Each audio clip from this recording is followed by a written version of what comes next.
Laura Numeroff uses a mouse to highlight cause and effect. I discuss this and more on today's episode.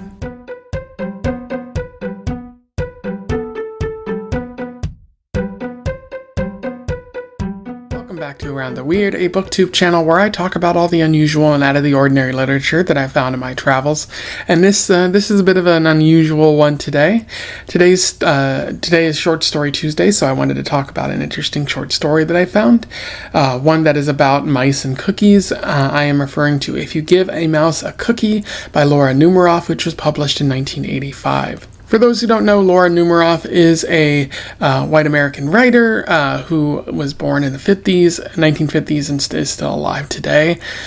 She has written a number of books for children and young adults, including the If You Give a Mouse a Cookie series, the What Certain People Do Best series, and even more. And she's won awards for that.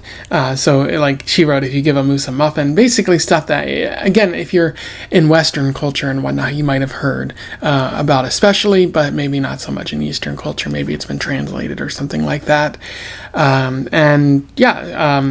Probably one of the more prolific children's writers out there.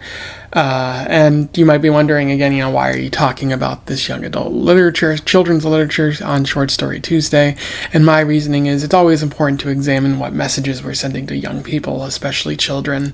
In particular, this counts as a short story. So I always want to take a break from adult literature to talk about children's literature, especially on Short Story Tuesday. So without further ado, let's talk about If You Give a Mouse a Cookie. I will do a summary, a little bit of analysis, and we will move on from there.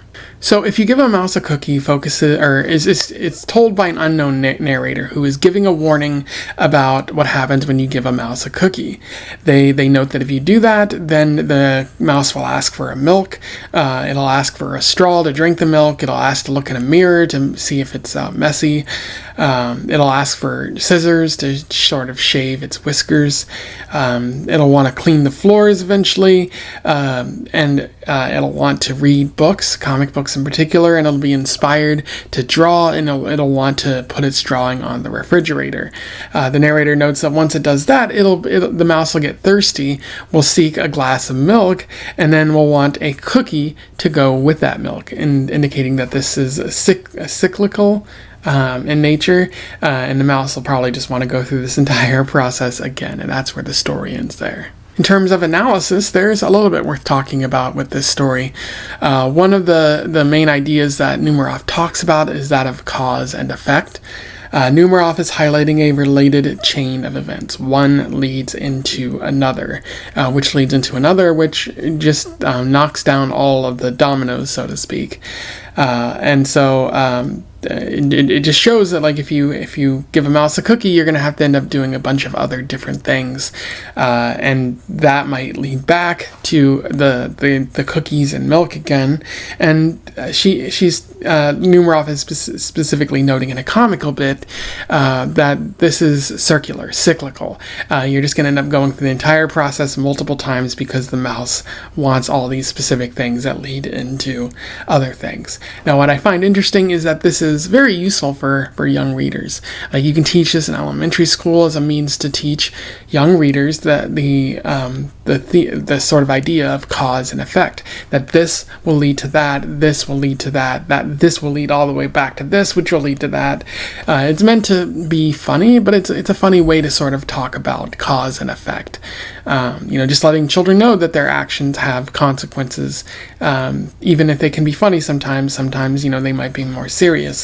But it's a good way to sort of get young people thinking about this, if you want to communicate an important idea, which is, often the point of young adult literature. Another thing that Numeroff maybe isn't specifically talking about, but is certainly an idea you can gather from this story, is that of the dangers of being nice. Now, I'm only partially joking here, but you could argue that what people could gain from this is that nice people are ordered around, that if you're nice to someone else will take advantage of that, and so you should only be mean and rude and not get anyone anything. If you're nice, you'll experience the tyranny of the mouse in this story, like very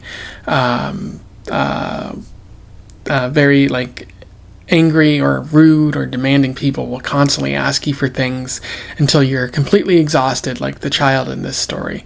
And they will not reflect on what they're asking for, like the mouse. So it's best to just say no in that case. Maybe that's what Numeroff is asking. Like, at some point you have to cut off the cycle to avoid falling into a loop and not getting anything that you want out of this. Now, do I think that Lauren Numeroff is actually asking or actually saying any of that? No, I don't. But I guess I'm just trying to be funny and find more things to talk about, because really I kind of lost the thread of this story after the cause and effect.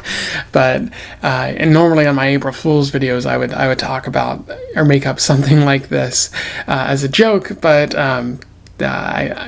I guess I just wanted to highlight that here, and how the wrong person can get the wrong ideas from this story.